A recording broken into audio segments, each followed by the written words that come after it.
Hello everyone, this is Manisha and this is my another video on thermodynamics. इस video में हम जितने भी क्वेश्चन आए हैं प्रवक्ता चयन परीक्षा में फर्स्ट लॉ ऑफ थर्मोडायनामिक्स और सेकंड लॉ ऑफ थर्मोडायनामिक्स पे उसको डिस्कस करेंगे। ओके, तो देखिए आप लोगों के सामने फर्स्ट क्वेश्चन है। In a certain process 8000 calorie of heat is furnished to the system while the system does 6000 joule work. Okay, and the change in internal energy of the system during the processes. तो आपसे पूछ रहा है कि change in internal energy कितना होगा इस process के ड्यूरिंग। ठीक है, तो देखिए चेंज इन इंटरनल एनर्जी जो है फर्स्ट लॉ ऑफ थर्मोडायनेमिक्स से कैलकुलेट करने के लिए मैंने बताया था कि फॉर्मूला क्या होता है आपका फर्स्ट लॉ ऑफ थर्मोडायनेमिक्स का, d q equals to d u, d q equals to d u plus d डब्ल्यू। ठीक है, ये आपका फर्स्ट लॉ ऑफ थर्मोडायनेमिक्स है। अब इसमें देखिए दिया है आपका क्या क्या कि जो हीट है आपकी कि कितनी गिवन है 8000, यानी कि डी क्यू की जो वैल्यू है आपकी दी है 8000 कैलोरी। ठीक है, कैलोरी दी गई है। उसके बाद जो आपका वर्क डन है कितना हो रहा है आपका डेल्टा डब्ल्यू, जो डी डब्ल्यू है आपका उसकी वैल्यू कितनी है 6000 जूल। अब आपसे पूछ रहा है डी यू की वैल्यू, ये कैलकुलेट आपको करना है, चेंज इन इंटरनल एनर्जी। तो देखिए यहाँ से वो ये वाली जो वैल्यू है वो आपकी दी गई है कैलोरी में, और कैलोरी से जब आपको जूल में इसे कन्वर्ट करना होगा तो किससे मल्टीप्लाई करेंगे 4.18 से। ठीक है ना, जब जूल कैलोरी से जब जूल में कन्वर्ट करते हैं तो 4.18 से मल्टीप्लाई कर देते हैं तो वैल्यू किस में कन्वर्ट हो जाती है जूल में। तो देखिए यहाँ पे 8000 हो जाएगा, 4.18 equals to d u plus यहाँ पे दिया है आपका ये डी डब्ल्यू की वैल्यू 6000 जूल। तो यहाँ से अब डी यू यहाँ से कैलकुलेट कर लेंगे। तो कैलकुलेशन के बाद जो वैल्यू आएगी वो हो जाएगी यहाँ से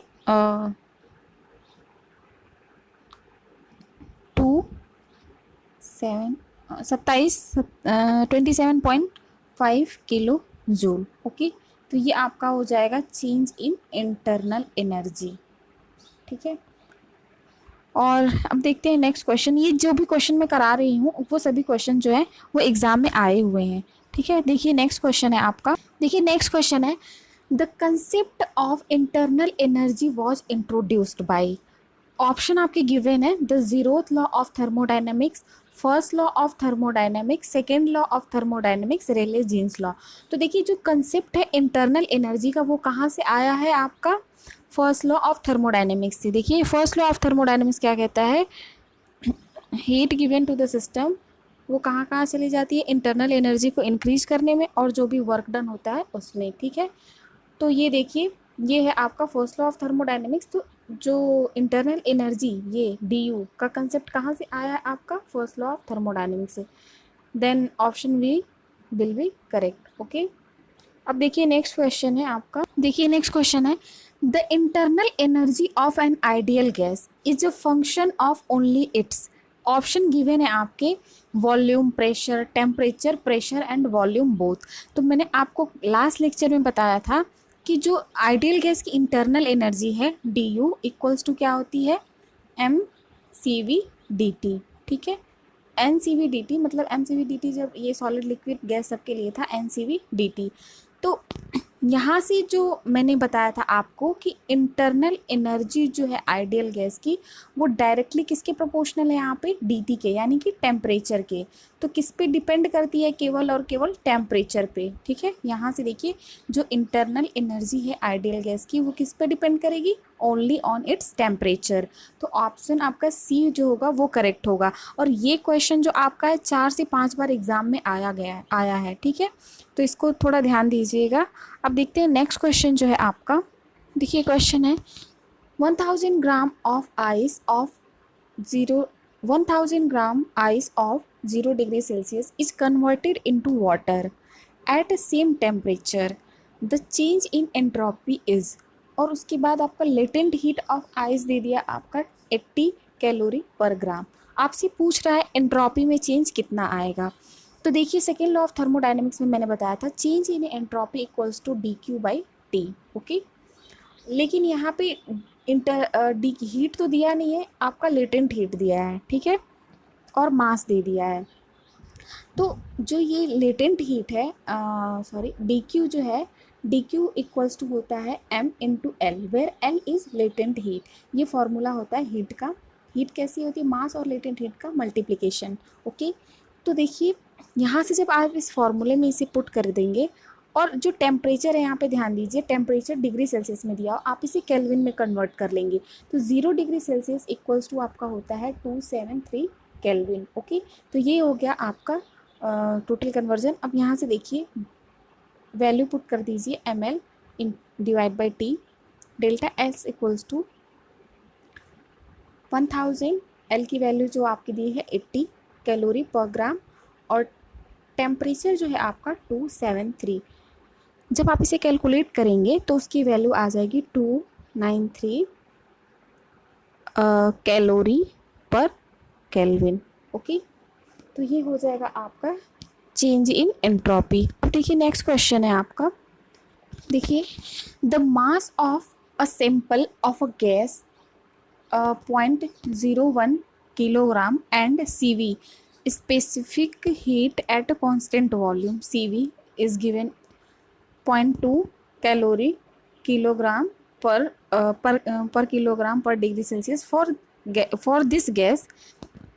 If its temperature fall from 30 degree Celsius to 25 degree Celsius, then change in internal energy will be. अब इसमें क्या बोल रहा है आपसे? चेंज इन इंटरनल एनर्जी निकालने के लिए, और आपका दिया क्या क्या है? मास दे दिया है, एम की जो वैल्यू है आपकी 0.01, ओके, और CV जो है आपका ये भी दे दिया है 0.2, ठीक है, 0.2 calorie per kilogram per degree Celsius, ठीक है।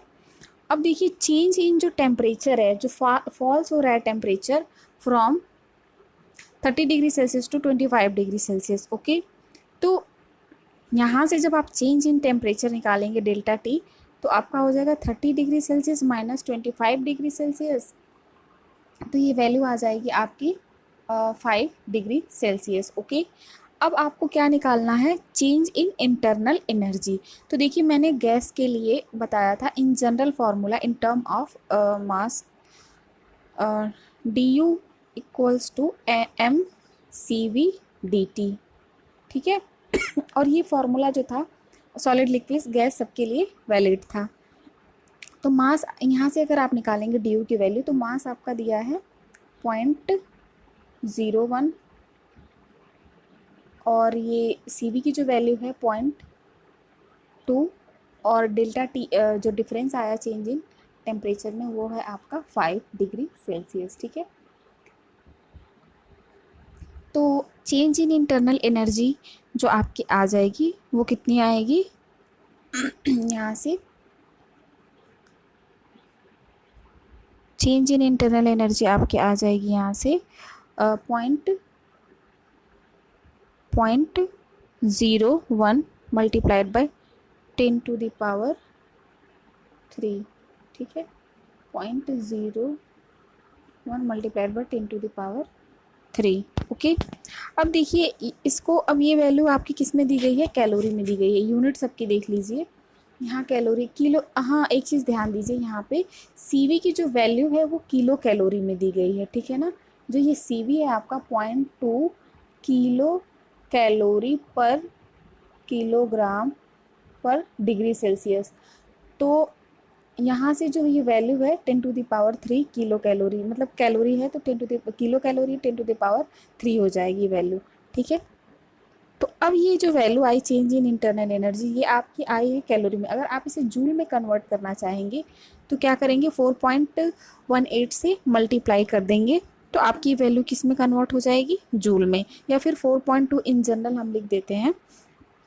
तो ध्यान से देखिए, इसकी वैल्यू आ जाएगी आपकी, मल्टीप्लाई कर देंगे, ये 3 पावर यहाँ से कैंसिल आउट हो जाएगा, यहाँ से वैल्यू आपकी बचेगी 10, और 10 में जब इसको मल्टीप्लाई कर देंगे 4.2 को, ये 10 मल्टीप्लाइड बाई 4.2, देन यहाँ से जो वैल्यू आपकी निकल के आएगी, यहाँ से जो वैल्यू आपकी निकल के आएगी डेल्टा U इक्वल्स टू आपका हो जाएगा 42 जूल। ओके, इतनी आपकी चेंज इन इंटरनल एनर्जी आएगी इस प्रोसेस में। ओके, अब देखते हैं नेक्स्ट क्वेश्चन की तरफ। देखिए नेक्स्ट क्वेश्चन है आपका 10 gram of water 10 gram of water is heated from 0 degree Celsius to 100 degree Celsius. Okay, the change in entropy will be. तो यहाँ से भी आपसे क्या पूछ रहा है, एंट्रोपी में चेंज कितना होगा, लेकिन ध्यान दीजिए यहाँ पे टेम्परेचर भी दे दिया है, कहाँ कहाँ से चेंज हो रहा है, 0 डिग्री सेल्सियस से 100 डिग्री सेल्सियस पे। ठीक है, तो मैंने अभी चेंज इन एंट्रोपी के लिए बताया था delta S equals to d q by T, यहाँ से डी एस लिख लीजिए। ठीक है, तो ये आपका चेंज इन एंट्रोपी हो गया। अब जो यहाँ पे डी क्यू की वैल्यू डायरेक्ट नहीं दी हुई है, 10 ग्राम ऑफ वाटर दे दिया, और वाटर तो यहाँ से जो डी क्यू के लिए अभी मैंने फॉर्मूला बताया था in term of latent heat, d q equals to m L. ठीक है, d q equals to m L. तो जो L है आपका लेटेंट हीट है, तो लेटेंट हीट ऑफ वाटर हमको जनरली पता है कितना होता है, 1 होता है। ठीक है ना, latent heat of water, latent heat of water क्या होता है, 1।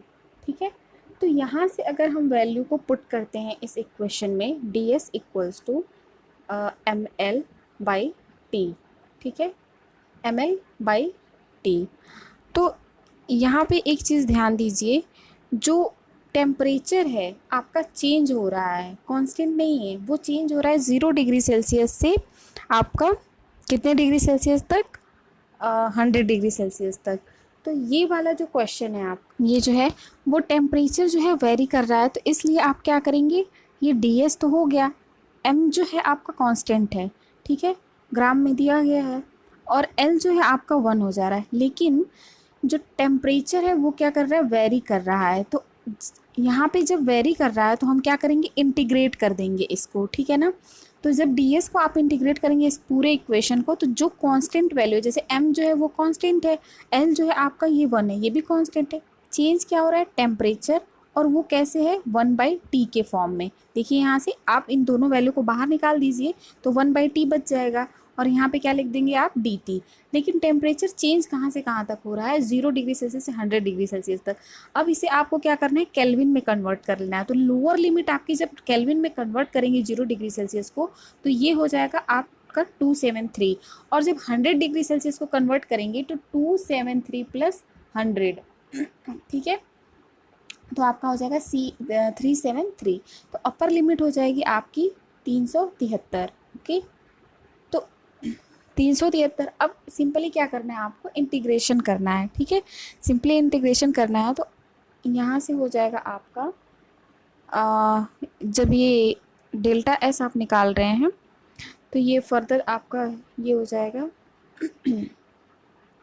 यहाँ से ध्यान दीजिए, ये 10 हो जाएगा, और जब इसको करेंगे 1/T को, तो 1/x का क्या होता है, log x। ठीक है, तो ये हो जाएगा आपका ln t। ठीक है ना, ln t, और ये आपकी लोअर लिमिट हो जाएगी 273, अपर लिमिट हो जाएगी 373। तो अब क्या करना है, जब भी इस तरह से वैल्यूज़ आती हैं तो फिर कैसे पुट करते हैं इंटीग्रेशन में। देखिए चेंज इन एंट्रोपी आपका हो जाएगा 10, और ये जो log है तो ये हो जाएगा आपका log, अपर लिमिट आपकी 373 माइनस log 273। ओके, तो यहाँ से जब ये वैल्यू पूरी कैलकुलेट करेंगे log की वैल्यू पुट करके, तो आपका ये आ जाएगा 3.12 कैलोरी पर केल्विन। ओके, तो ये थे क्वेश्चन जो कि आपके एग्ज़ाम में आए हुए हैं, और बहुत इंपॉर्टेंट क्वेश्चन थे, कई बार ये सारे इसी पैटर्न पे क्वेश्चन पूछे गए हैं। ठीक है, so thank you everyone for watching this video. Next video में हम कुछ और क्वेश्चंस को डिस्कस करेंगे और नेक्स्ट टॉपिक की तरफ मूव करेंगे। Okay, thank